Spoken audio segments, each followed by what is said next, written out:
boa tarde a todos novamente. É a primeira reunião da COP que eu vou estar presidindo. Ainda estou apanhando um pouquinho aqui de toda a parafernália, mas ainda bem que hoje são só duas votações, tá? A primeira é em relação à ata anterior. O Elias aqui já me deu as dicas de como a gente procede aí a votação. Vocês, como diretores, aí também já estão acostumados dentro da congregação, né? Eu aqui só sou votante, então não dominava ainda. E depois o segundo item que vocês viram aí na pauta é a primeira revisão orçamentária. Tá? Eu começaria até colocando já em votação a ata, tá? Na reunião que foi inclusive presidida pelo Chico, né, pelo professor Francisco. Né? Deixa eu colocar aqui, não sei se alguém tem alguma observação ainda sobre a ata, antes de eu colocar em votação. Deu tempo de dar uma olhada?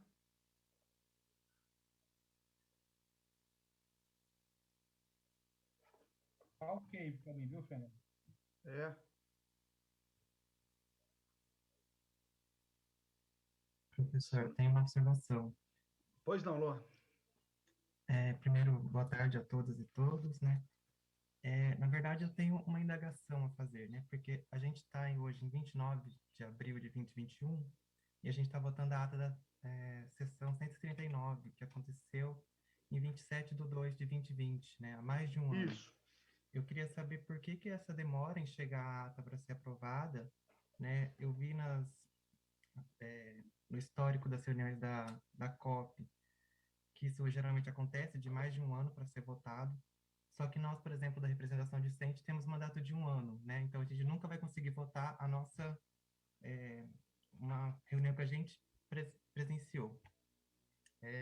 Além disso, a COP não tem tantas reuniões assim. Entendo a demanda que as pessoas que fazem a ata devem ter, mas não consigo entender essa demora de mais de um ano para vir a ata para votação. É isso. Posso Você tem... explicar, professor? Pode. Eu vou até passar para a Aline, só um pouquinho antes, Tá. Aline. A Aline já me deu essa explicação, ela está secretariando várias comissões, tá? Mas você tem toda a razão. A ideia nossa é tentar agilizarmos isso e ela tem uma explicação mais detalhada. Por favor, Aline. Então, Luan, na verdade, eu estou sozinha fazendo todas as atas desde dezembro de 2018. Não só as da COP, como as do Consul, CAD, CEP, e além disso eu secretario também a Comissão de Legislação e Normas. Então, assim, eu fiquei realmente sobrecarregada nesse período e eu não consegui colocar em dia. Mas eu até comentei com o professor Fernando que eu estou nesse esforço de colocar todas em dia, então passar pelo menos duas ou três nas próximas reuniões para ficar tudo certinho. Inclusive, peço até desculpas para vocês por conta disso, porque realmente é muito tempo de defasagem mesmo nas atas. Mas você conseguiu, Obrigado. Luan, você conseguiu se informar com a representação, com os demais colegas ou não? Sim, eu acompanhei o vídeo da reunião e Ótimo. acompanhar assim, Agradeço, mas é que a ata agradeço fica aí. mais fácil, Não, né? com Mais certeza, prático você da tem gente toda a ver. razão. Então, com certeza. Tá? Obrigado. Mais alguma questão sobre a ata? Uma observação? Se não, então eu vou colocar em votação. Vocês devem estar recebendo aí.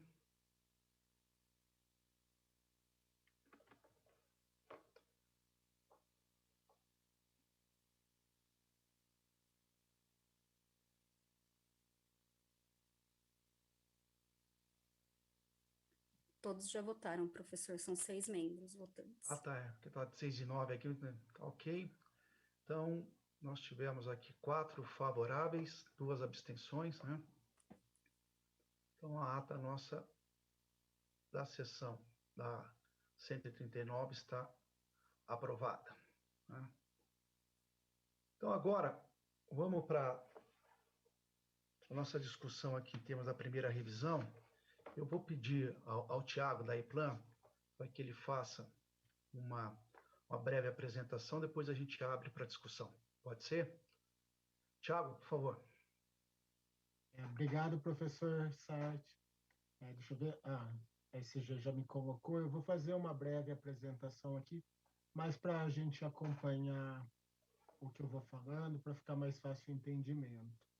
E, professor, aproveito até esse momento para te desejar boa sorte na condução da Pró-Reitoria, muito sucesso nesse trabalho, tá bom? Obrigado, Thiago. Gostei muito da sorte, é isso mesmo. Sempre preciso, né? Vamos entrando agora na primeira revisão orçamentária de 2021. Nós abrimos apresentando o demonstrativo de receitas e despesas da universidade. Lembrando que sempre o primeiro trimestre ele já foi executado dentro dessa revisão. O segundo trimestre, nós efetuamos alguns acertos de correção em virtude da manutenção do isolamento até junho, até o meio do ano. Como ainda não temos uma informação clara de como será o segundo semestre, está mantida as previsões da proposta orçamentária. Então, caso a universidade permaneça em isolamento, com trabalho remoto, atividades não presenciais durante o segundo, esse dado deve ser um pouco, as despesas, algumas despesas que eu vou apresentar devem ser um pouco reduzidas na segunda revisão orçamentária. Falando no fechamento, considerando somente as despesas de 2021, a universidade apresenta um superávit de praticamente 80 milhões de reais, mas considerando o total orçamentado da universidade para o exercício, nós ainda apresentamos um déficit de 49,8 milhões. Então, aqui entra aquele saldo dos exercícios anteriores e a gente está fazendo uma manutenção desses valores, conforme vinha sendo apresentado nas últimas revisões. Dessa forma, a despesa total da universidade estão 3,48% acima das suas receitas do Tesouro do Estado. Aqui, antes de entrar na receita e despesa, só fazer uma pontuar que devido às mudanças de gestão dentro da universidade, nós fizemos a primeira revisão exatamente como uma atualização do que aconteceu no primeiro trimestre. Então, assim, não existe nenhuma mudanças do que foi proposto, aprovado pelo Consul. Então, tudo que estava na proposta, nós estamos somente atualizando até a próxima gestão, entendendo, decidir qual rumo que a universidade vai tomar, o que são as principais urgências daqui em diante. Entrando nas receitas de fato, as receitas apresentaram um valor de 23 milhões menores do que o previsto inicialmente, uma queda de 0,87%. Tratando as receitas somente do que vem do Tesouro do Estado, nós iniciamos a previsão com uma arrecadação prevista de 118 bilhões. Nesta primeira revisão, esse valor está sendo revisto para 116,9 bilhões, o que dá nas receitas do Tesouro do Estado uma queda de 24 milhões de reais para a universidade. O que nós estamos levando em consideração aqui? Aqui é bom citar que até o momento a Secretaria da Fazenda não apresentou nenhuma nova previsão para o exercício. Então, assim, nós estamos trabalhando exatamente com os dados que foram aprovados da LOA. O gráfico até apresenta aqui as duas cores, onde o laranja seriam 158 milhões, que na proposta orçamentária de 2021 eram consideradas aquelas receitas condicionadas, que no momento da aprovação não tínhamos a certeza se receberíamos ou como receberíamos, e agora na primeira revisão, sim. Depois da LOA aprovada, já foi apresentado até aqui na COP, que todas as receitas condicionadas do Estado, o Poder Executivo tinha o direito de distribuir elas para as fontes de origem, na medida que eles achavam possível a arrecadação e com o poder até de cancelamento total dessas receitas. Desse fato, essa revisão já está montada nos valores exatamente aprovados na LOA, onde o condicionado acaba sumindo e esse valor que saiu, 158 milhões, entra 133,9 milhões dentro da cota parte do ICMS da universidade. Então, essa é a grande mudança que acontece. Na verdade, aqui é mais uma consolidação que esses dinheiros realmente serão repassados, acabando com toda aquela dúvida que existia na proposta. Além disso, é apresentado praticamente 3 milhões de uma diferença de arrecadação de 2020, que nós receberemos esse ano, o que gera em ICMS uma queda de 21 milhões em 2021. Quando a gente olha os dados mensais, em valores nominais, aparece que a gente está tendo uma super arrecadação.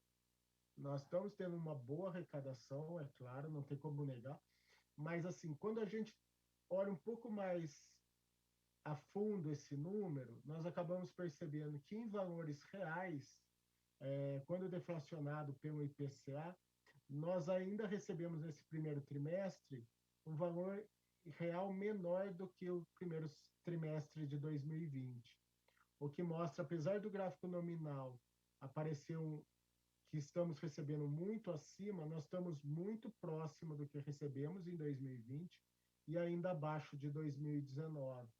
Então, assim, é só para a gente ter uma noção que, tipo, a universidade pode estar tendo uma receita maior, mas as suas despesas também tendem a aumentar. Em alguns itens, esses valores podem vir com mais força.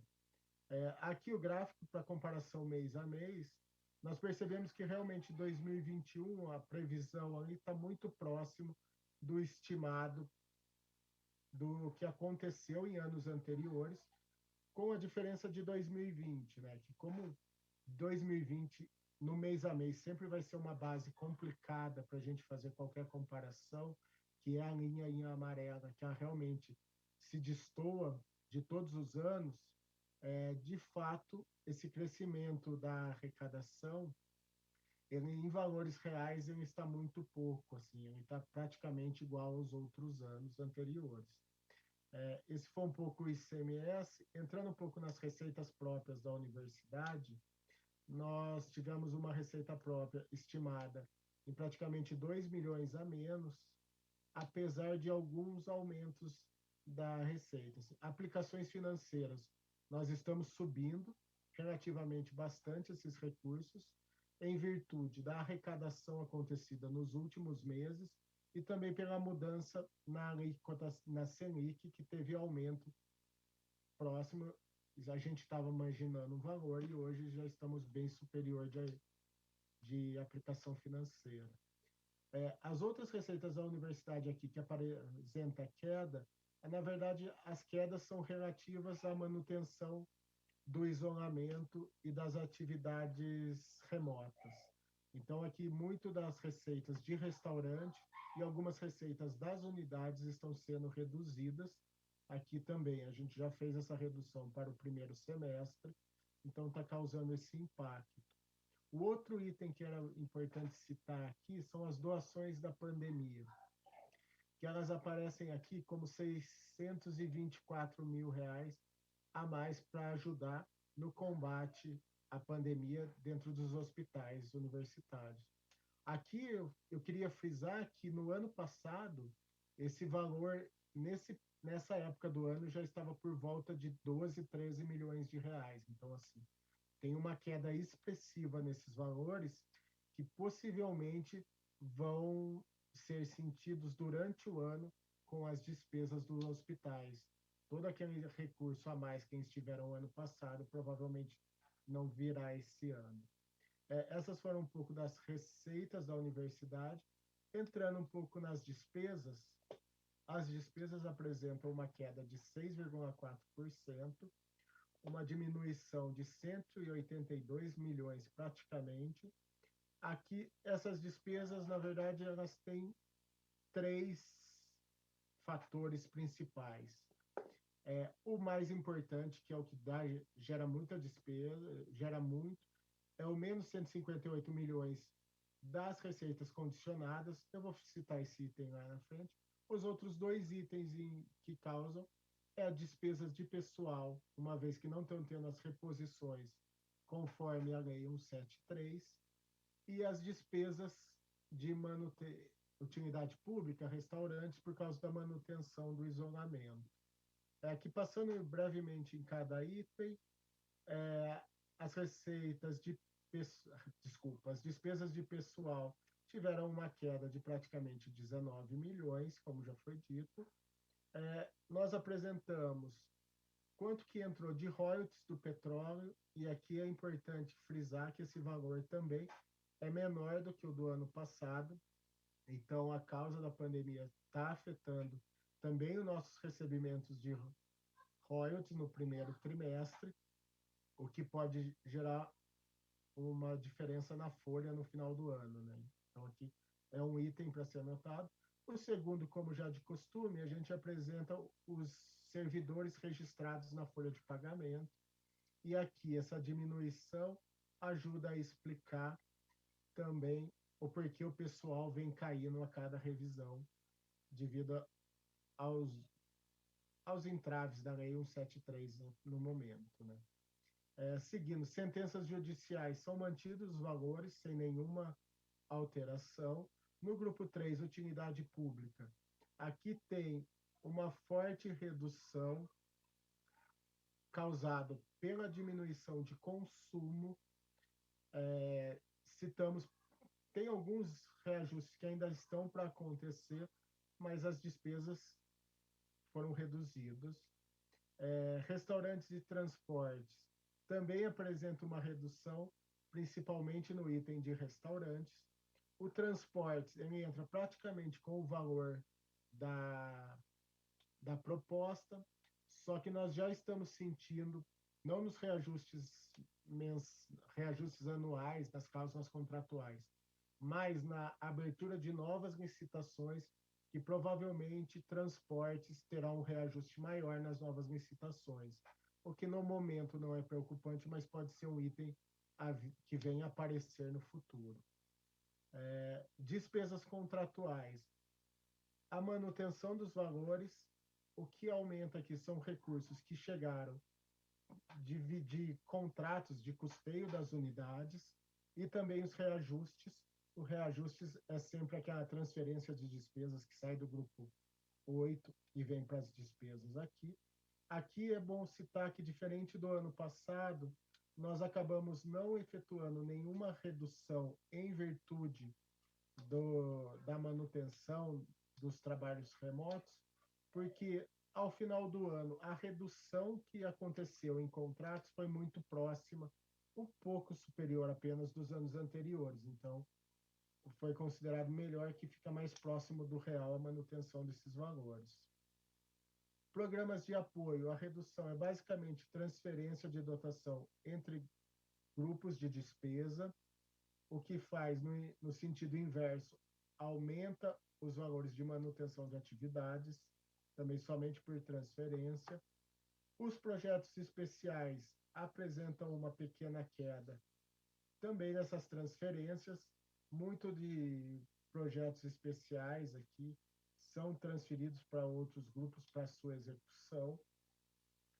As receitas próprias da universidade realmente causam um grande impacto, caindo de 161 para praticamente 8 milhões, mas quando nós desconsideramos aqueles 158 milhões de despesas referente aos recursos condicionados, aqui eu vou até citar que os recursos condicionados, quando aprovados na proposta orçamentária, eles falariam que eles ajudariam a diminuir o déficit da universidade. Então, assim, é exatamente o que nós estamos fazendo aqui, atualização conforme a proposta.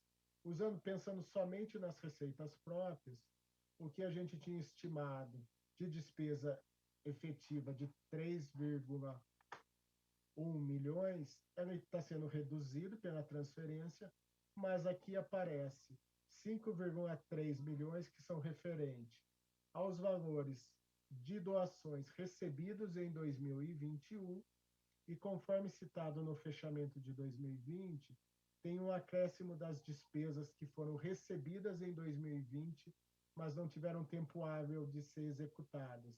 Então, elas estão gerando uma despesa agora em 2021, nas receitas próprias.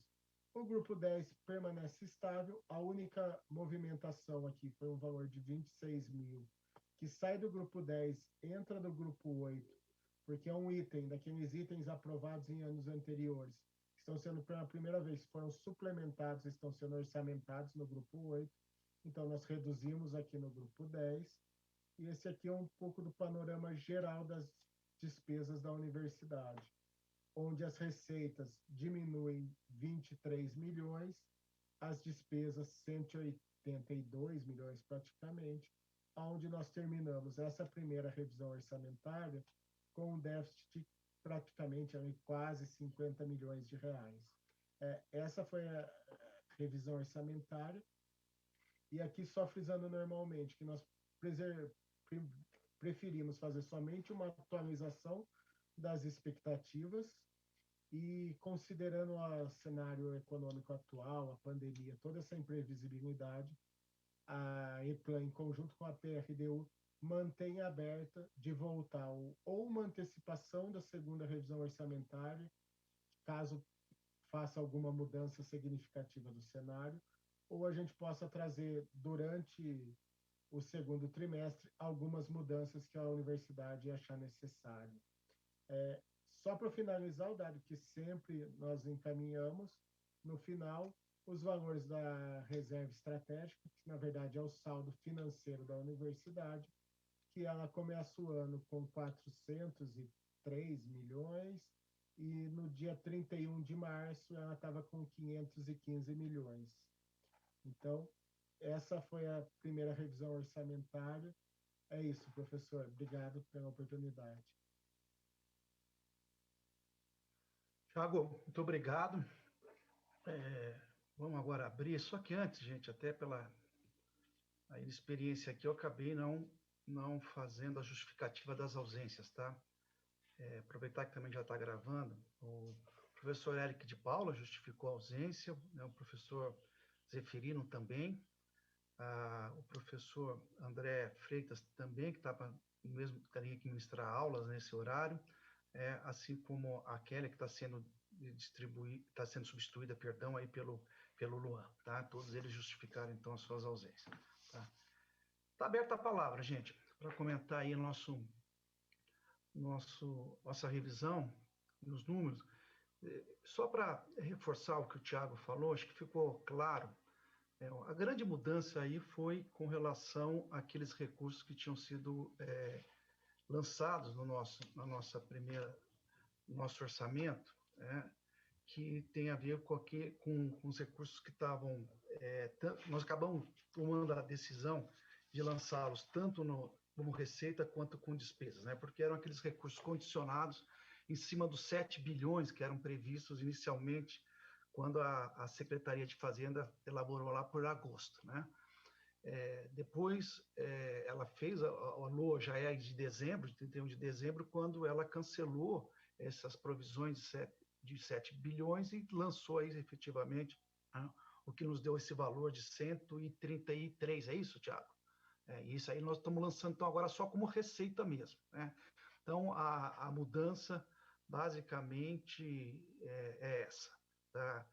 Então, está claro, quer dizer, nós tínhamos aqueles recursos que estavam condicionados, então a estratégia tinha sido, como havia uma incerteza muito grande sobre eles, nós lançamos tanto como receita como despesa. Agora estamos retirando dos dois itens, tanto receita como despesa, e acrescentando em receita o que efetivamente apareceu na LOA de dezembro de 2020.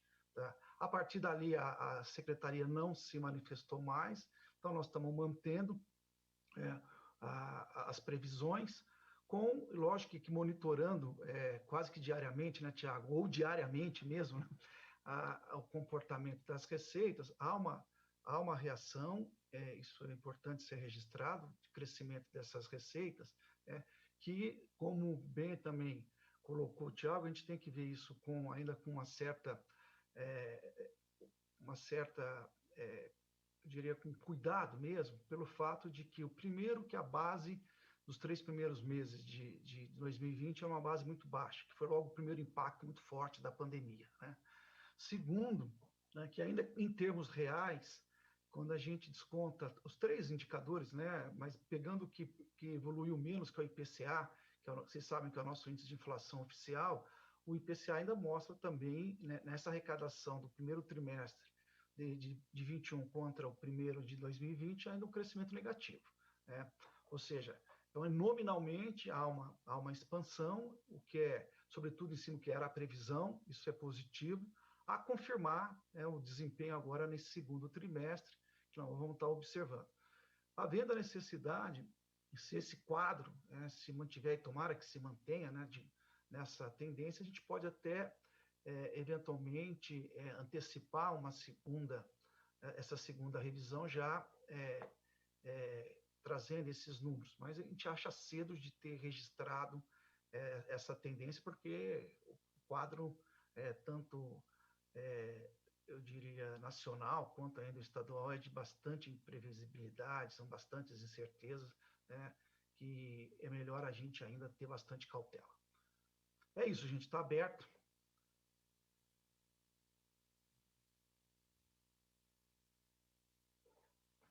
Inscrito aí, eu levantei a mão. Por favor. José Luiz, vamos lá. Então, nós estamos em database, né? A receita de janeiro a março, essa que está aí sem PEP, cresceu 16,26%, né? Se incluir PEP, dá 15 alguma coisa, nominal. O salário não teve reajuste. Então, é uma situação bastante difícil. Está perdendo 1/3 do poder aquisitivo, se considerar 2015. Então, é muita perda salarial sem reajuste. Ficamos nos 4 anos, de 2017 a 2020, o ICMS teve crescimento nominal de 20% e o salário 3,7%. Então, você tem um período aí muito difícil para a questão salarial. Então, acho que eu queria alertar para dar uma atenção em relação a isso. E a outra questão que vai ser um bloqueio, que é a Lei 173, na minha opinião, não se aplica à universidade. Ela é uma alteração do artigo 65 da Lei de Responsabilidade Fiscal. A Lei de Responsabilidade Fiscal se aplica a ente federado e a Unicamp não é um ente federado, ela compõe um ente federado. Então, ente federado é Estado, município, Distrito Federal e União.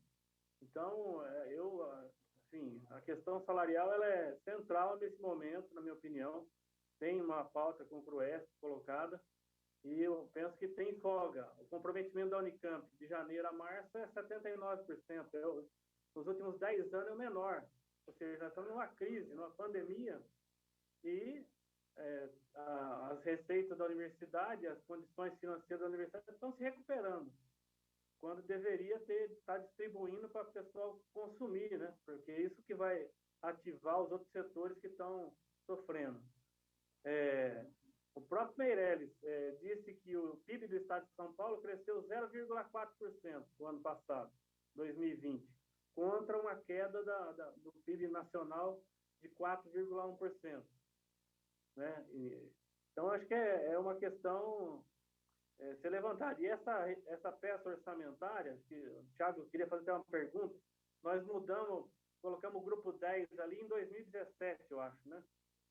O grupo 10 ele é um lançamento em duplicidade. Por quê? Porque se a receita foi orçada em algum ano e foi arrecadado o recurso para aquela receita, ele tinha ou se escreve em restos a pagar, processado ou não processado. Não pode ficar no limbo. Eu sugiro retirar, porque a média que a gente tem gasto no grupo 10 é 6 milhões, 7 milhões no ano. Então, ele entra com uma despesa e ele altera significativamente o resultado final. Quem olha para o orçamento, vai ter déficit. Tira o grupo 10, opõe a média que é gasto ao longo dos últimos anos, tem superávit. Então, eu acho que tem que ter um tratamento diferente. Se for, aí depois paga o mico que pagou lá na Lei 529, lá no Estado, que tinha superávit, porque eles usam lá a Lei 4.320, que foi feita na época Celso Furtado, em 64, e que dá superávit, entendeu? Então, porque o que você não gasta, ou você cancela, ou você inscreve em resto a pagar processado ou não processado. Então, essa parte técnica, eu falava com o Roberto antes dele sair, que vocês saíram, estavam forçando a barra. Tudo bem, quer criar colchão? Vamos combinar. Vamos criar um colchão. Vamos duplicar reserva de 13º, criar, lançar 2 despesas. Então, assim, eu acho que essa parte, para ter uma leitura correta do orçamento, acho que ela tinha que ser melhor tecnicamente colocado, entendeu? Então, porque todo ano é isso. Começa com déficit, e aí ou reduz muito o déficit, né? Começa com 200 milhões de déficit, depois termina com 8, né? O ano passado, se for o caso. Tudo bem, ele fala, a gente acerta no saldo final lá no financeiro, no fluxo de caixa, mas eu penso que tecnicamente não é aceitável, né? É isso. Obrigado, Zé Luiz. Mais comentários? Vamos lá. Não sei, eu confesso que eu não vi qual foi a ordem aqui. Eu vou seguir então pela ordem de inscrição é professor Pascoal agora. Pascoal, obrigado, Aline. Pascoal. Obrigado, Aline. Boa tarde a todos e todas. Bom, em primeiro lugar, queria parabenizar o professor Fernando Satti pela indicação, né, para ser pró-reitor do desenvolvimento universitário. Desejar sucesso e sorte aí na gestão. E o FGW está sempre aberto a contribuir no que for possível em todas as suas atuações para a gestão da universidade. Eu tenho algumas perguntas, dúvidas, né? A primeira delas é mais direta, ver se eu entendi bem o número que eu anotei. Então, mesmo considerando já a incorporação do recurso condicionado do governo do estado, o déficit projetado é perto de 50 milhões. É isso, Thiago?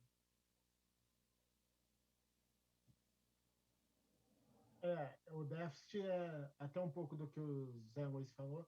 O déficit é considerando todas as despesas que tem atualmente ali, independente se elas vão executar ou não. Isso. Bem, 50 milhões. Na primeira revisão, déficit projetado é 50 milhões. Isso. A outra pergunta. A arrecadação do ICMS nos 3 primeiros semestres, né? Como que ela se compara com a projeção da própria Secretaria do Estado? Não sei se você mencionou isso, eu não lembro. Tem uma fixação de receita ou ela é superior à esperada pela própria Secretaria, estou dizendo? Ela é superior do que a executada. Mas ali também a gente fez a manutenção total. Então, tanto dessa parte como do futuro. Porque, assim, provavelmente, pelo que vem vendo, o pico de queda ali, talvez a maior queda causada pela fase emergencial, vai acontecer agora em abril, que a parte mais técnica, o grosso do ICMS, indústrias, empresas, acabam pagando no dia 20 do mês seguinte. Então, assim, nós também não sabemos qual que será essa redução e, por isso, a gente manteve o padrão tanto a receita como a despesa. Eu não entendi, eu sou favorável também à proposta como apresentada, só para eu entender em relação à própria Secretaria do Estado. Em porcentagem, qual foi a diferença? É isso mesmo, viu, Pascoal? Foi isso, exatamente. O efetivo foi bem superior à previsão, tá? Respondendo rapidamente, o porcentagem eu precisava até fazer a conta, não sei se o Thiago tem de cabeça. Janeiro empatou, foi exatamente mais ou menos o previsto, né? Em relação a fevereiro, você teve uma diferença de quase 1 bilhão na base, sobre qual incide os 9,57 para as 3, tá? E em relação a março, isso deu um pouco mais, 1 bilhão e 300, 1 bilhão e 400. É isso, Thiago? Isso mesmo. Agora, o que nós não temos a menor ideia é se essa sequência permanece ou se a partir de abril, por isso, porque a própria secretaria não se manifestou, né, sobre novas previsões, tá? Ela mantém a previsão anterior. Como nós temos que pensar no orçamento para o ano, né, essa que por enquanto, é a nossa tendência. Agora, por isso que eu coloquei, se houver uma mudança, ou se essa tendência se consolidar ao longo do primeiro semestre, eu acho que a gente tem que trazer essas informações para essa segunda revisão orçamentária que a gente faria, podemos até antecipar aí para julho, né? Junho ou julho. Perfeito, excelente. Obrigado.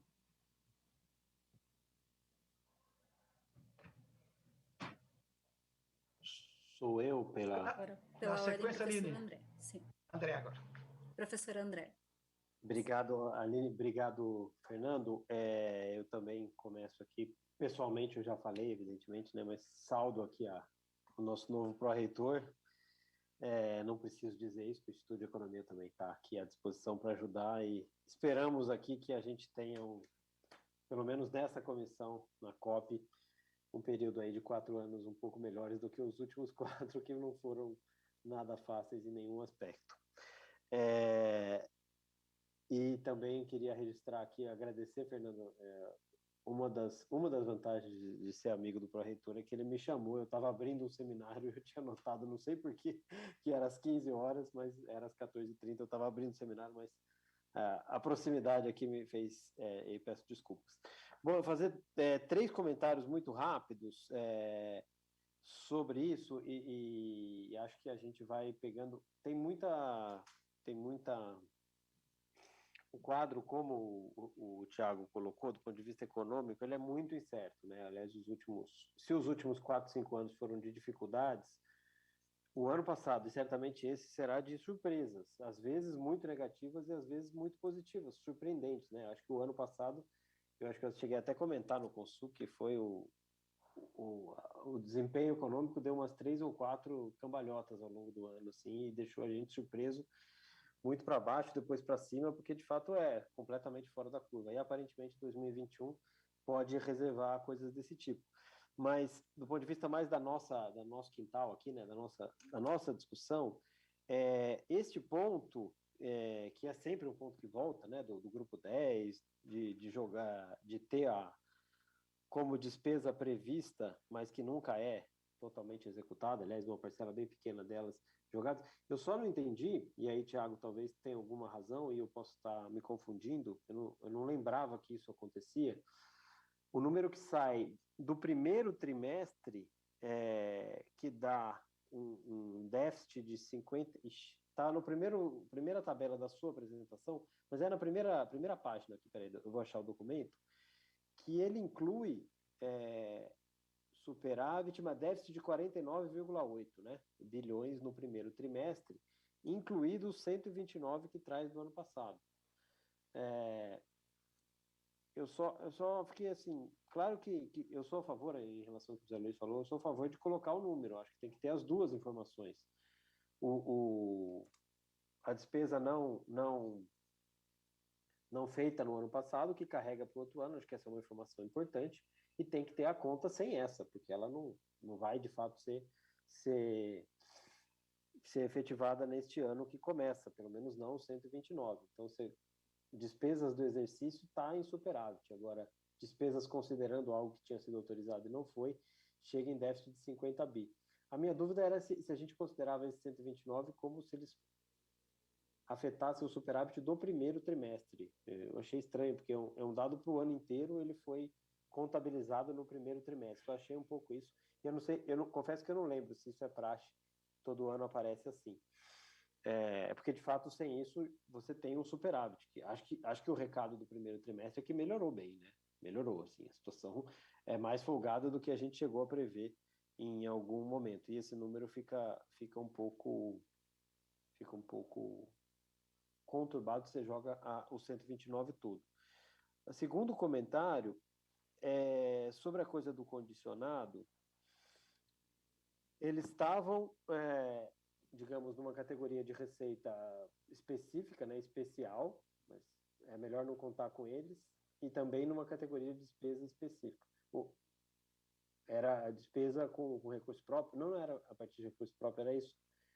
Mas o fato é que, como não veio 157, veio 133, eles entraram, agora, do ponto de vista do nosso orçamento normal, entrou como receita normal e a gente não ampliou a despesa prevista por conta disso. É isso mesmo. Eu sou até a favor de fazer isso, tá?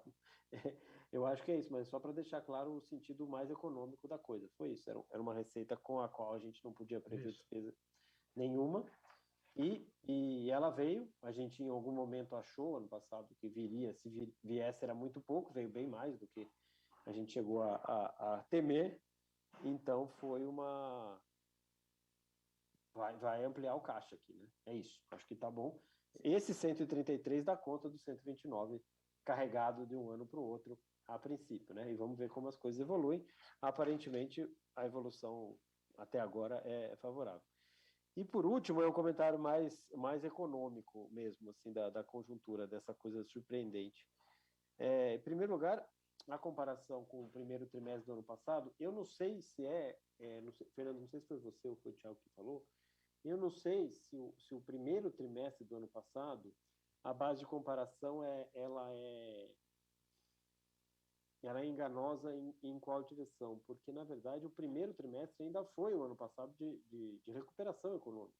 Pegou pesado mesmo no segundo, né?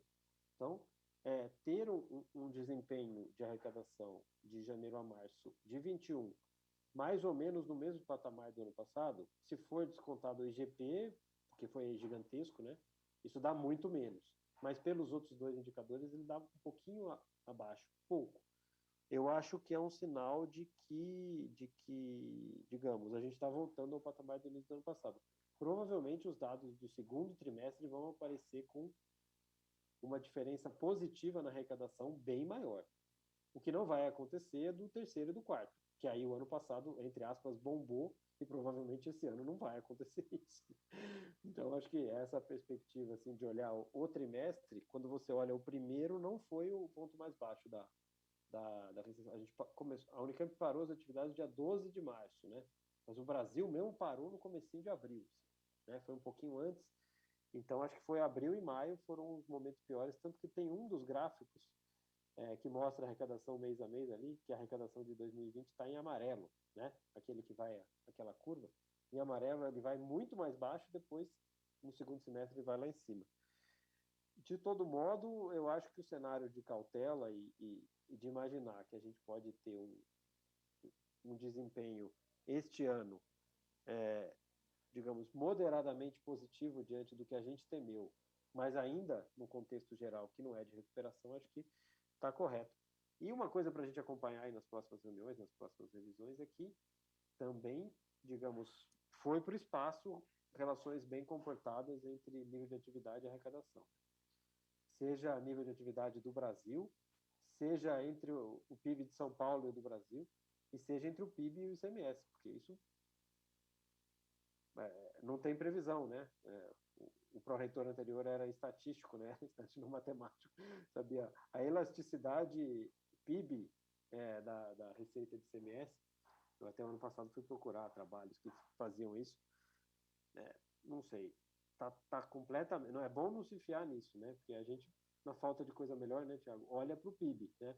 O Brasil vai crescer quanto esse ano? Estatisticamente vai crescer 3%, então vai subir a arrecadação 3%. Não, pode dar até 8% de crescimento, pode até cair, porque tem muita coisa acontecendo aí nessa relação.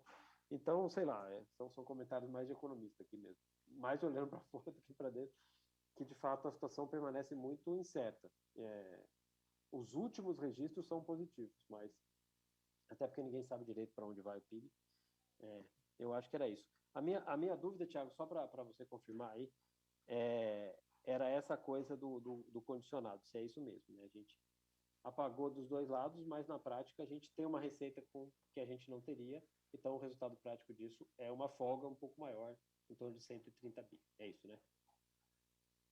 Tiago, deixa eu começar aqui respondendo, depois também queria, da mesma maneira, responder as origens, antes de passar aqui para o Edson e para o Alexandre, e o Pascoal também pediu aqui a palavra, estou vendo, tá?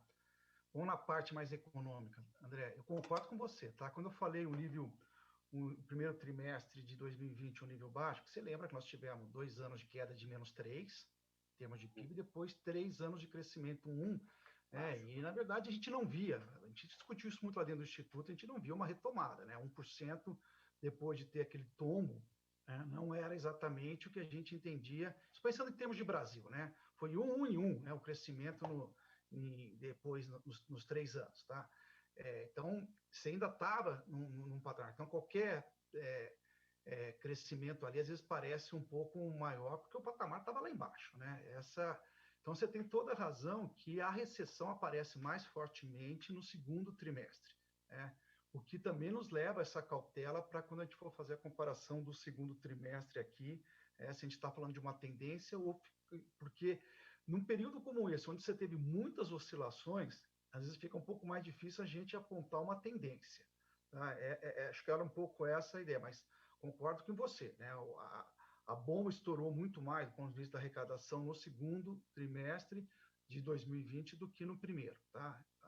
Até aí eu concordo com você. Também concordo com a ideia, né, do nível de arrecadação e do nível de atividade com arrecadação. E eu começaria até antes, né, André? Na verdade, o PIB, como colocou o Zé Luiz, o PIB de São Paulo não seguiu o PIB brasileiro, né? Só lembrar que em 2020 o PIB brasileiro caiu 4 e São Paulo deu mais meio. Né? Essa é uma diferença significativa. Agora, o que você está colocando é uma outra questão que eu também acho relevante. Cada vez mais a gente vai ter que afunilar isso, apesar de todas essas variáveis que contaminam a questão da arrecadação, a começar a mudança das alíquotas, né? Que também a gente tem que botar isso dentro do modelo da secretaria para entender esse comportamento. Né? Porque há um descolamento, sim, do comportamento do PIB em relação à arrecadação. Essa é uma outra questão. Né? Descolamento do PIB paulista, do PIB brasileiro, que nos interessa muito mais é o paulista, mas, ao mesmo tempo, do próprio PIB em relação à arrecadação. Tá? Então, isso a gente tem... Agora, bem ou mal, é o critério que a secretaria usa.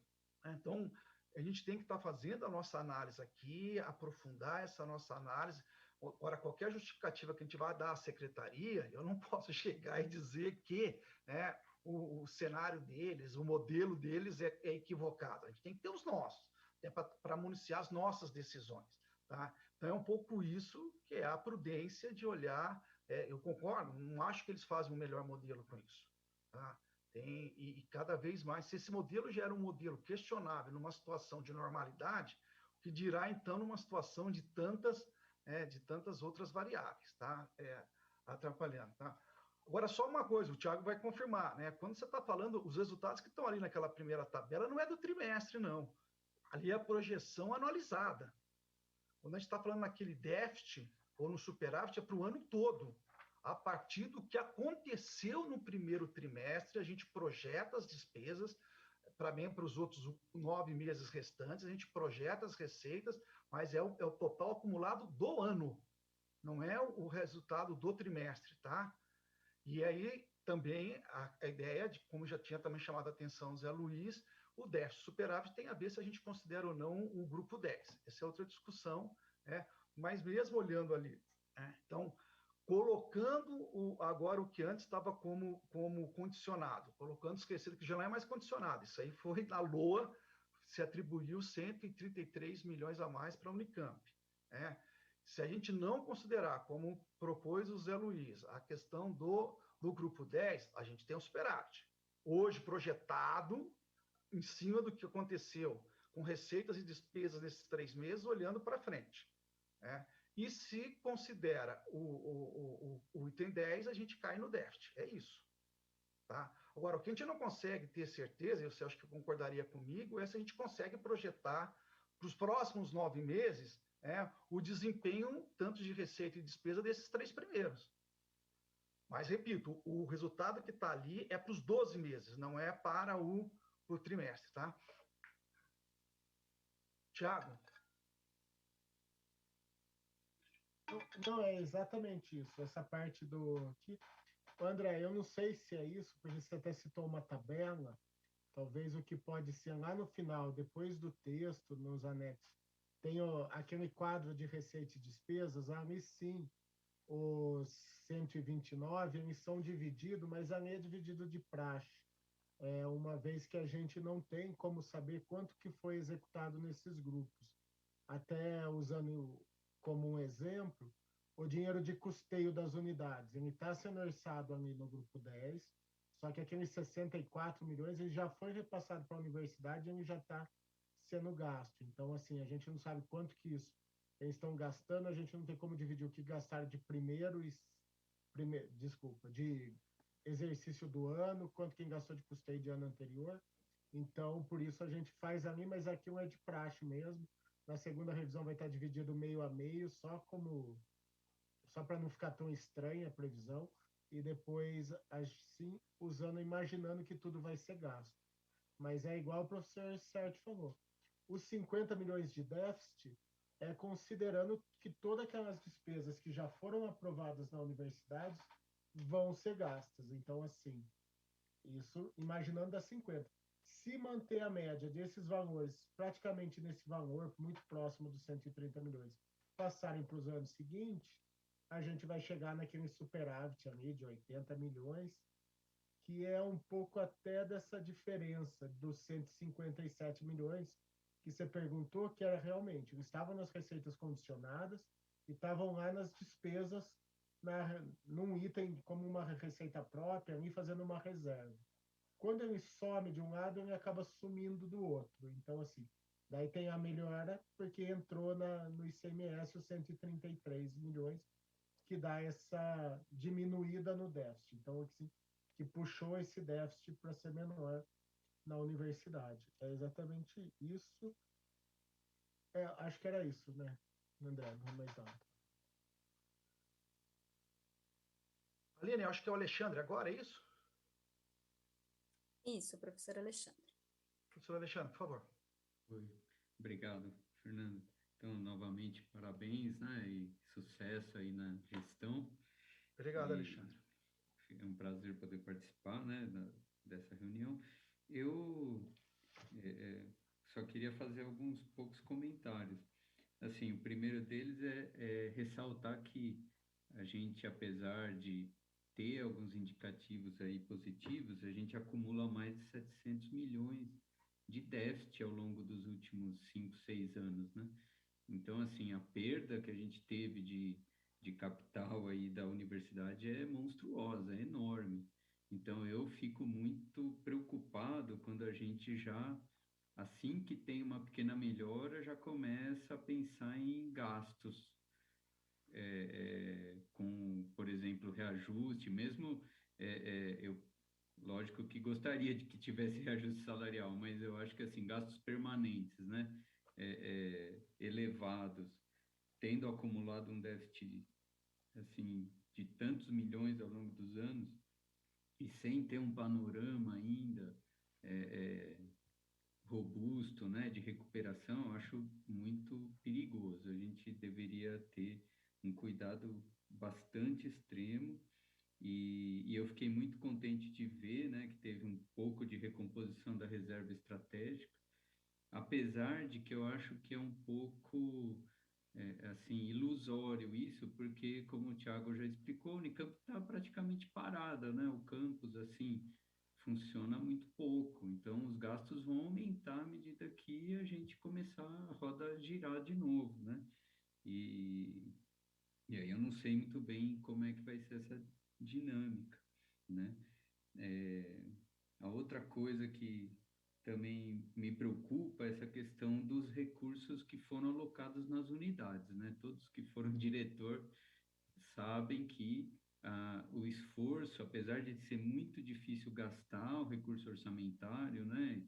Passar por licitação e todos os atrasos que isso leva, a gente faz um esforço muito grande quando está na diretoria para poupar recursos para a unidade, para ações maiores, ações longo prazo, etc. E sempre que é levantada essa hipótese de juntar no bolo do orçamento, não sei se eu entendi direito, me preocupa, porque tem unidade que esgota o recurso anual ou perto disso, gasta tudo que recebe na atribuição do orçamento. E tem unidade que poupa, né? E aí vem poupando ao longo do tempo, né? Até teve alguns recursos que foram centralizados aí pela EPLAN, né? Por exemplo, recurso relativo à compensação por aumento de vagas, né? Já há um tempo atrás que aconteceu isso, que a gente tinha esse recurso, né, para fazer melhorias na unidade, isso foi centralizado, né? Eu sei que deve poder pedir a descentralização e tal, mas aí criou-se toda aquela metodologia, né, pela PRDU para alocar recurso em obras, etc. Ou seja, teve um recurso acumulado aí pelas unidades, que foi esforço de cada unidade, que acabou já sendo mais ou menos dificultado o uso, né? Então, eu acho muito importante, mesmo que tenha uma regra aí contábil para equilibrar o que foi executado, o que não foi, isso eu acho que é importante deixar claro, mas tem que ter um mecanismo de garantir, né? Me perdoem se eu não entendi, mas de garantir que esse recurso fique disponível para a unidade, carimbado da unidade de acordo com a distribuição orçamentária, né? Isso vem acumulando ano a ano, né? Então, tudo bem se não foi executado no ano. E também cria aquela preocupação de dar uma corrida para gastar o dinheiro de uma forma não tão bem pensada e tal, porque, né, vai gerar aquela preocupação. Se não gastou até o fim do exercício, recentraliza e perdeu, né? Então, acho que é um ponto importante aí.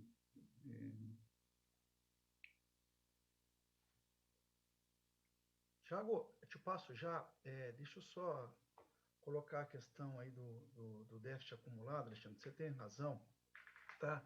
Agora, aí também é tudo uma questão de qual é o período que a gente está querendo medir, né? O Tiago me corrige, mas a gente está colocando esse déficit, salvo engano, de 2016 até 2020, é isso, Tiago? Tá? Se a gente pegasse, se a gente pegasse talvez um período anterior, a gente veria que em alguns momentos nós fomos superavitários, a gente tinha um acúmulo e depois outros não. Isso faz parte, né? Aliás, eu acho que essas reservas estratégicas são exatamente para a gente poder passar os momentos, sempre foi pensado como estratégica por causa disso. A ideia não é sempre acumular mais, pelo contrário, é ter recursos que nos dê uma segurança, né, para atravessar momentos de dificuldades. Talvez nós não tenhamos vivido como universidade um momento tão difícil como a gente vive nesses últimos 6 anos.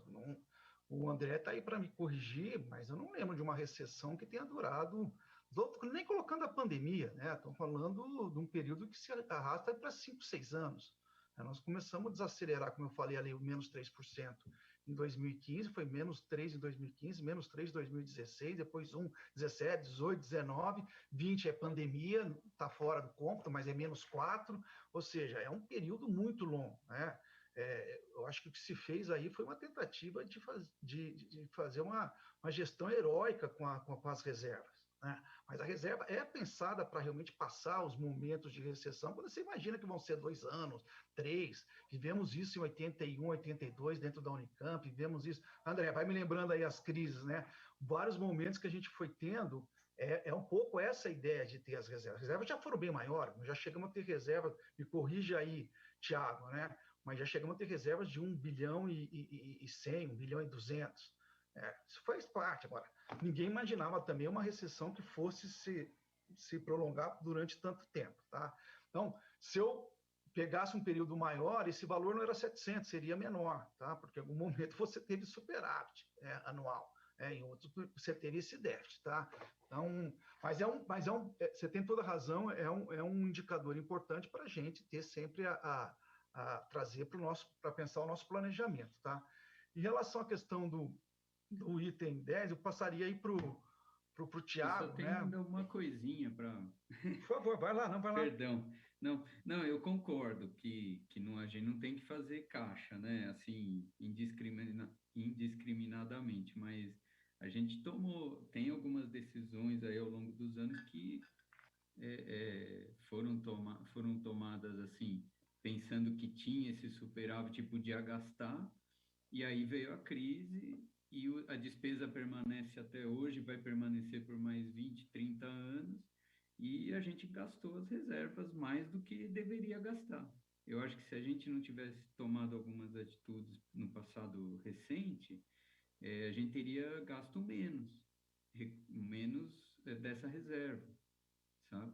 E teria teria um pouco mais de saldo agora, quando essa lei complementar cessar, a gente poder investir na carreira dos já contratados, né? Porque a gente não teve, né, mais promoções, progressão de carreira, etc. Mas, como o Thiago mostrou, né, essa economia de 19 milhões com a Folha vem a um custo altíssimo para os docentes e funcionários que estão aí na ativa, porque a gente vai ter que contratar em algum momento, né? Por isso que eu fico pensando assim, são muitas coisas para fazer e pouco recurso ainda, né? Apesar dessa melhora, e eu acho que tudo isso vai ter que ser pensado, né? Colocado aí, o que é mais importante, né? Se é trabalhar numa questão de promoção, de progressão da carreira, ou se vai ser recompor algum corpo docente e funcionários não docentes que também se aposentaram, né? E outros gastos de investimento, porque a Unicamp não tem, né? Assim, como é que a gente gasta quase tudo com a folha e não tem investimento, não tem mais folga. Antes tinha um pouco de recurso, né? Ou significativos para crescimento do campus, para reforma, para programas, para pesquisa, para excelência científica. Quer dizer, a gente tem muita coisa que está desassistida na atividade fim da universidade, né? Em termos acadêmicos mesmo. Então, é mais nessa questão que eu quis colocar, né? Da gente não... É claro que dá felicidade ver o aumento da arrecadação, mas eu acho muito pouquinho e o Brasil está muito mal colocado, né? Assim, no contexto, sem vacina, sem investimento, com péssimo governo, quer dizer, como que a gente pode esperar grandes coisas para esses próximos anos, né? Em termos de economia, de crescimento, eu sou um pouco pessimista, eu acho que não vai ter tanto, talvez, né? E outra preocupação que eu tenho é quanto que essa arrecadação que aumentou não foi reflexo do auxílio emergencial, do dinheiro injetado do próprio governo no sistema. E São Paulo, por ser esse estado enorme que recebeu mais recursos também, né? E aí virou ICMS, mas qual que é o custo disso em termos de dívida pública e tudo para a gente... Será que é sustentável esse crescimento, né? Porque eu estou vendo um monte de empresa indo embora, na verdade, fechando e quebrando. E aí teve esse aumento de arrecadação porque o governo pôs dinheiro. Agora, não sei, posso estar errado também. Aí eu acho que a gente ficou privilegiado por estar em São Paulo e ser o estado que mais produz, e mais é muito denso, né? Rodou mais a economia, mas com bens também muito primários, né? Foi comida, alimento e tal que gerou esse ganho. Não foi tecnologia, sei lá, produção industrial, assim, especial, né? Então eu vejo assim com bastante precaução toda essa melhora, porque parece que é meio um terreno lodoso, né? Um terreno arenoso aí que a gente está, e sem alicerce econômico para um crescimento, né? Sustentado. Então, acho que a gente fica contente, mas fica receoso, né? De qualquer medida que aumente o gasto permanente nesse período, né, de tantas dificuldades. Mas concordo que a gente não deve ser acumulador de recursos indistintamente. Acho que era isso, assim, que eu tinha para comentar, né? E eu agradeço aí a atenção. Obrigado. Você tocou em vários pontos econômicos que a gente tende a concordar, quer dizer, essa questão toda das incertezas, tá? Não acho que o efeito do emergencial a gente vai ter que ainda avaliar com mais calma, né? Porque você teve, agora retomou em parâmetros muito menores, né?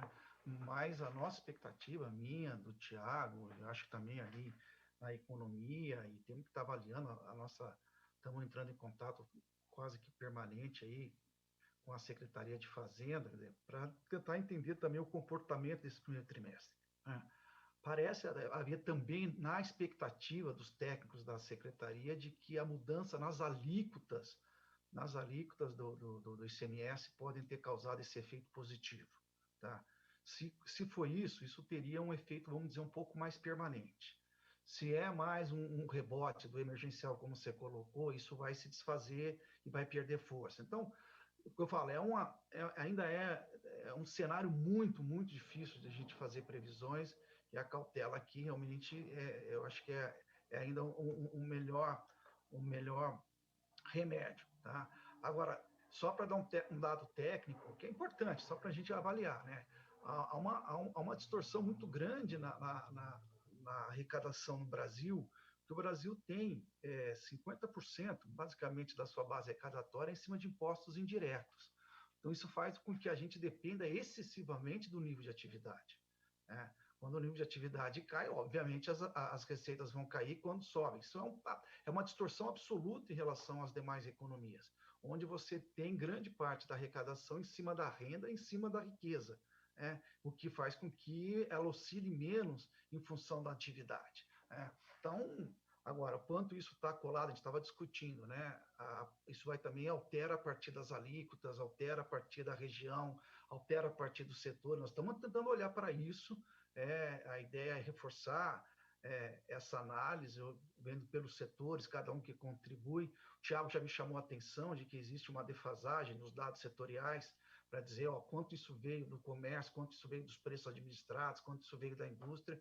Os dados da Secretaria ainda são de janeiro, é isso, Thiago?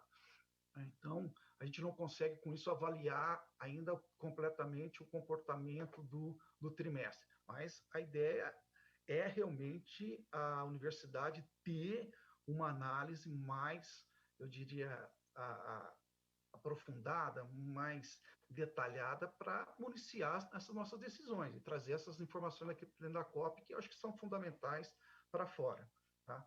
Aline, eu não sei quem que é na sequência, tem aqui tanto o Zé Luiz quanto o Edson, eu imagino que era o Edson, é isso? Isso, Edson, professor Edson, por favor. Obrigado, Fernando. Bom, primeiro, gostaria de desejar a você, Fernando, toda sorte. Mais uma vez, já que você gostou de tivesse desejado sorte a você, mas também eu sei que o desafio é grande, né? E especialmente quando você precisa dizer não, né? Que eu acho que essa é a pior parte. Dizer sim é fácil, né? Sei que as demandas vão ser muito grandes, mas eu desejo para você o melhor possível, né? E pode contar com o apoio da Faculdade de Engenharia Química, tudo que diz respeito à melhoria e à manutenção da nossa universidade, tá bom? Muito bem. Obrigado. Na verdade, o Alexandre já falou, levantou algumas questões que eu ia levantar, em especial em relação ao item 10, né, as despesas lá do grupo 10. Eu acho que ele já foi absolutamente contemplado, né? Eu teria só uma dúvida a respeito eu queria perguntar ao Thiago, talvez ele possa responder.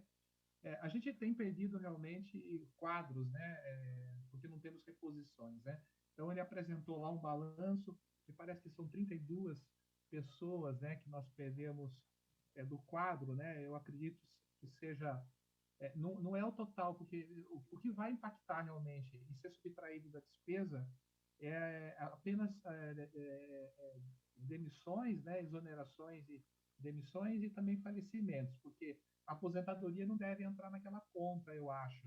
Eu queria que o Thiago me confirmasse, porque acaba ficando na despesa da universidade, porque depois tem a transferência para o IPESP, né? Então, aqueles 32 são só aquelas despesas decorrentes de falecimento ou de exoneração e demissão, não é isso?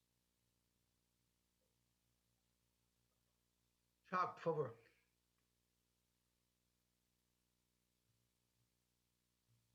Desculpa, estava abrindo a planilha aqui para falar o número exato. Na verdade, ali a gente tem tanto os ativos como os inativos. O que acontece é que quando uma pessoa sai da atividade para a inatividade, ela tem alguma redução na folha, né? O gasto da universidade, então ele também afeta um pouco essa redução. Então, ali tem um pouco.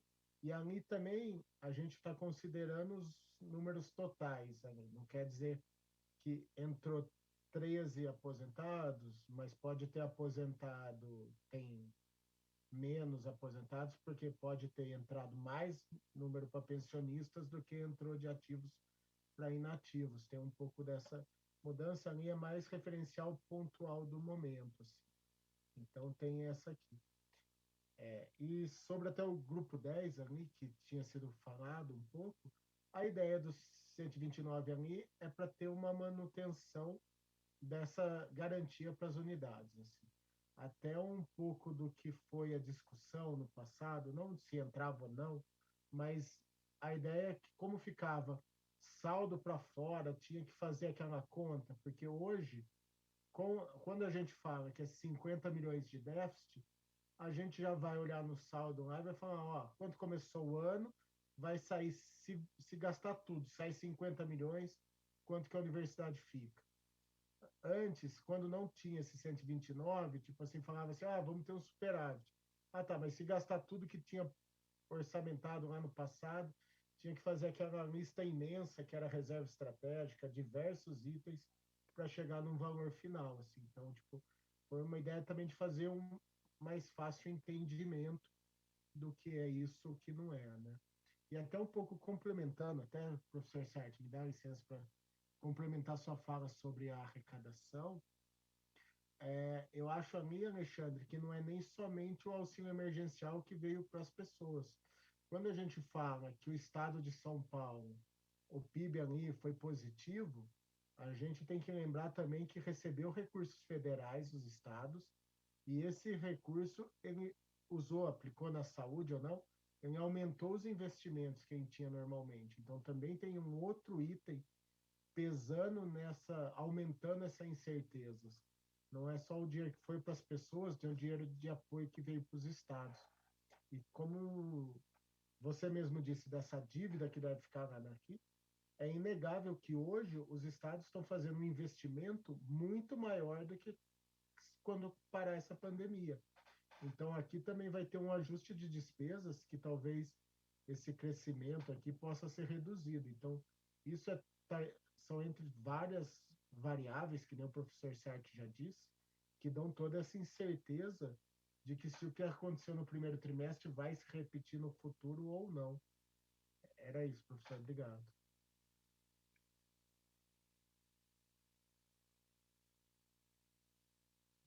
Zé Luiz? Eu também queria desejar uma boa gestão, professor Fernando Sartre. Dizer o seguinte, quando eu proponho essa discussão do Grupo 10, ele não existia antes, né? Então, ele foi colocado a partir de 2017. E eu não estou propondo que as unidades não tenham garantido, porque se aquela despesa da unidade foi orçada em tal ano e arrecadou aquilo que estava previsto, você pode deixar o dinheiro guardado e provavelmente está em outra conta separada dentro da contabilidade da Unicamp. Né? Então, isso já está orçado e já está arrecadado, entendeu? É isso que eu estou dizendo. Estou falando, tira da conta ali, assim, quer criar um colchão? Serve para criar um colchão, sem dúvida nenhuma. Né? Então, você tem isso. Eu não estou propondo que a unidade perca isso, entendeu? Então, é só para mostrar a realidade das contas, né? É óbvio que a gente não tem um Biden no governo que vai dobrar o investimento em ciência e tecnologia do país, né? Anunciou ontem. Então, nem na União e nem no Estado. Mas estamos aqui remando devagarinho e brigando com o governador que agora virou defensor da ciência e tecnologia por conta da guerra da vacina. Tem que tentar aproveitar esse discurso dele pró-vacina e fazer uma discussão. Né? Nós tivemos autonomia em 89, com 8,4% da cota parte. Na nossa conta que a gente faz era 11% na média dos 3 anos. Conseguimos chegar em 95 a 9,57%. E hoje você tem o dobro de aluno de graduação, o dobro de pós-graduação, se ampliou um monte de campos da Unesp e está sobrevivendo com o mesmo 9,57 desde 1995. Fora isso, os aposentados, quando teve autonomia, nós defendíamos que tinha que ter um fundo de previdência das universidades. O Estado não quis fazer isso, mesmo que alocar informalmente. Gastaram o dinheiro que foi recolhido, ou não pagou, a Unesp até pagou parcelado depois, entendeu? Mas as universidades queriam se preparar para esses momentos. Agora, a Lei 1010/2007, ela jogou para o Tesouro do Estado essa questão da insuficiência financeira, né? E eles têm feito algum movimento, como nos royalties, eles têm jogado para abater, porque eles sabem que é papel do Estado e foi negociado com o Serra, que as universidades teriam esse dinheiro repassado pelo Estado, e não foi cumprido. Isso foi negociado na época da Lei 1010 de 2007. Inclusive, uma reunião que foi à noite no Palácio do Planalto, o reitor da época, e o Estado não cumpriu. Então, acho que, assim, temos que levantar essas informações e ir atrás desses recursos. O outro recurso que a própria Tereza estava dizendo, que já se aventou a colocar, quem é CLT tem compensação previdenciária. O Estado recebe a compensação dos trabalhadores da universidade, que são seletistas, que contribuíram, e não repassa para a universidade também, põe no caixa do SPPREV. Então, tem uma série de itens que a gente tem que disputar no governo do Estado, nesse momento que essa discussão da universidade tem importância, né? Que o Dória agora virou defensor, até outubro do ano passado estava tirando dinheiro de investimentos das universidades, da FAPESP, e agora virou defensor. O Estado ele teve um superávit primário de 19 bilhões em 2020.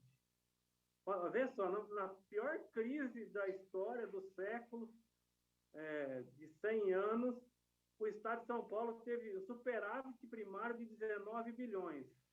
Dá para investir em mais 3 universidades durante 2 anos, do tamanho da USP, Unicamp e Unesp. Então, assim, os recursos de transferência que o Estado recebeu dá um 7,3.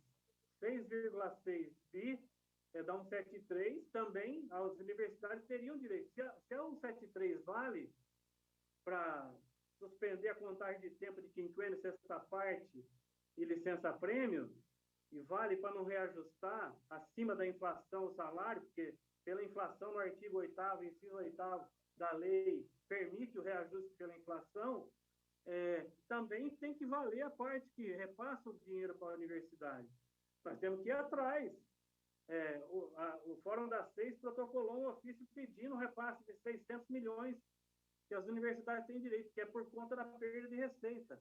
O ICMS do Estado arrecadou 149.339, 0,2% de crescimento nominal, e queda real de 2,9% em 2020. Né? A receita de transferência, que é essa que veio para a pandemia e para a perda de arrecadação, cresceu 80%, né? E 75% real. Então, o Estado recebeu 10 bi por conta da pandemia e por conta de perda de arrecadação. Né? Esse ano, de fato, não tem esse recurso. Então, assim, a arrecadação, ela tem essa questão dos preços das coisas também, que incide no montante arrecadado. Né? Você pega gasolina, você pega produto alimentício, aumentaram muito, né? 50%, 60%.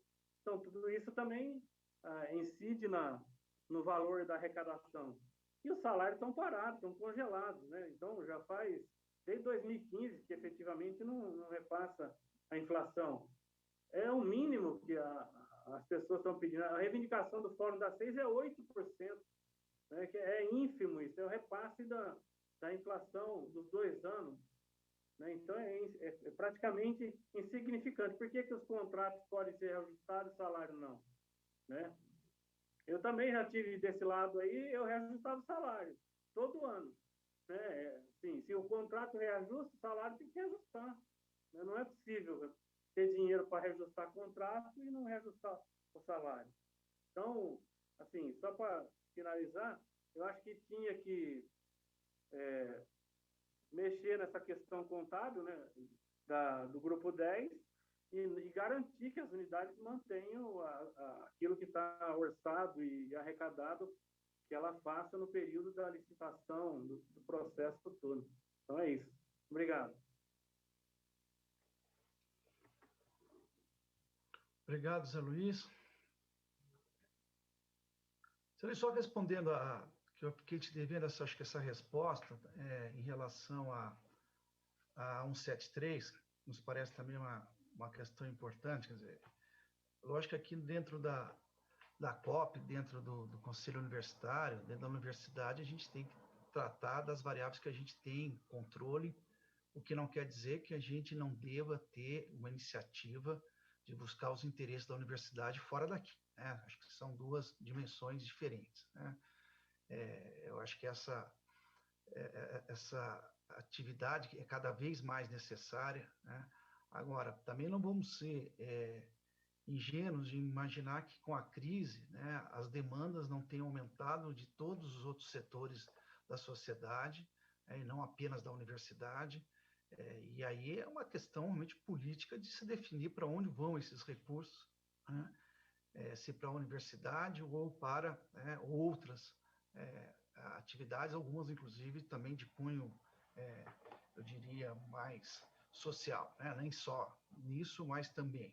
Então é uma questão é uma decisão que aí eu acho que extrapola a própria universidade, ainda que a universidade tenha sempre que se posicionar sobre isso. Concordo com a ideia de que a universidade cresceu muito, as 3 nesse período, e não houve a contrapartida dos recursos, isso é claro. Tá?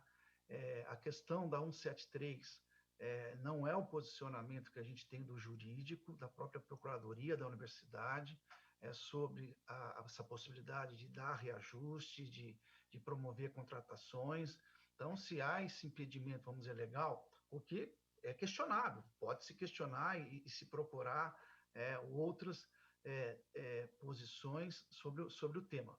Mas, por enquanto, o que nós temos é que realmente a 173 nos impede de uma retomada aí da valorização profissional, seja pensando, como colocou também o Alexandre, que é fundamental, né, que é o nosso mecanismo aqui de progressão, tanto para docentes e não docentes, como é a questão da retomada das contratações, sobretudo em algumas áreas que estão mais carentes, e como é a questão da reposição. Nós sabemos que os salários nominais cresceram abaixo da inflação nesse período. Né?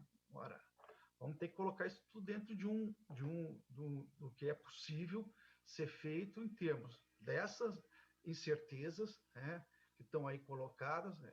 O André acho que foi muito claro quando disse que talvez nós estejamos vivendo, tomara, né, momentos melhores do que vivemos nos últimos 4, 5 anos. Né?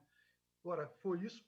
Também acho que, se eu entendi bem aqui dos colegas, que um pouco de cautela aqui vai ser fundamental para a gente esperar, clarear um pouco mais esse quadro, a gente ter uma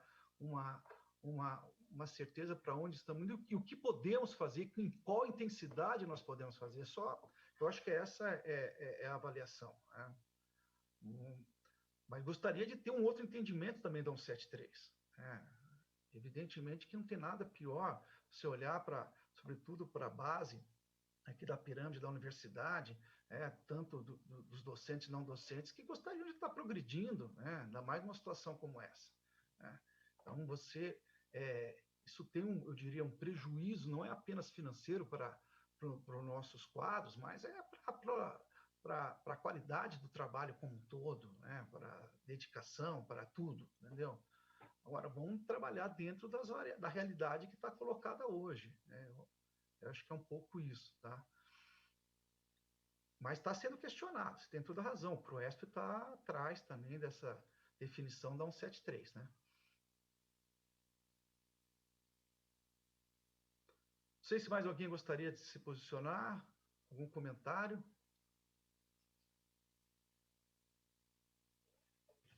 Senão, eu colocaria em votação, deixa eu até achar aqui onde está. O parecer da... Espera aí, só um minutinho, gente, aqui. Nosso item da ordem do dia, né, que é o parecer da EPLAN.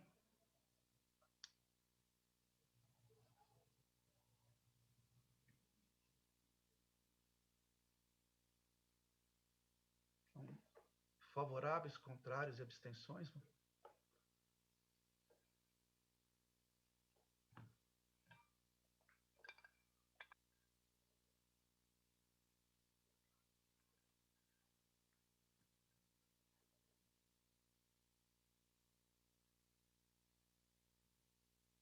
Já temos, né, Aline? Vocês já votaram? Já sim. Isso, Então, todos já votaram. 5 votos favoráveis, nenhum contrário e uma abstenção, né?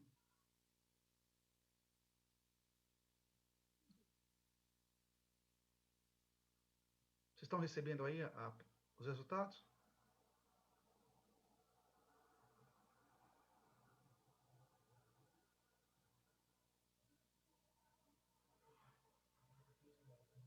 Posso parar, né?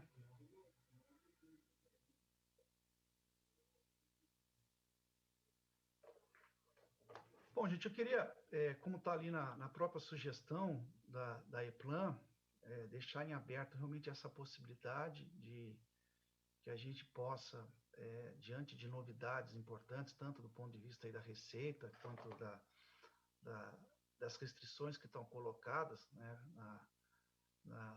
pela legislação, que a gente antecipe, se necessário, a revisão.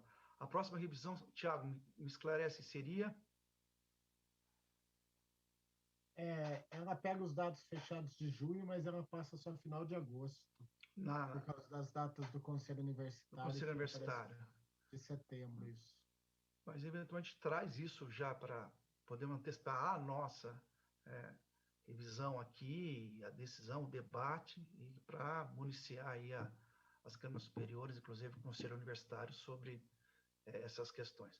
E vamos torcer para que essa tendência, né, que se colocou aí, sobretudo em fevereiro e março, seja realmente mais duradoura, não é isso, André? Do que, quem sabe, um novo ciclo, porque a universidade está precisando de um pouco de oxigênio, né?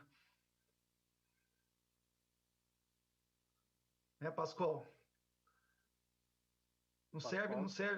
Tem um cilindro atrás dele ali, eu posso ajudar. Não, mas o professor, nitrogênio, infelizmente. É nitrogênio. Nitrogênio não serve, tem que ser oxigênio. Pelo menos no mês de abril já passou. O município recebeu 3% acima da previsão. Passou a última semana agora. Mas a tendência é dar uma diminuída, porque tem muita empresa fechando. Apesar de que eu falo para os donos de boteco que eu vejo lá, vocês não pagam imposto, então não significa nada. Você dá um recado ICMS.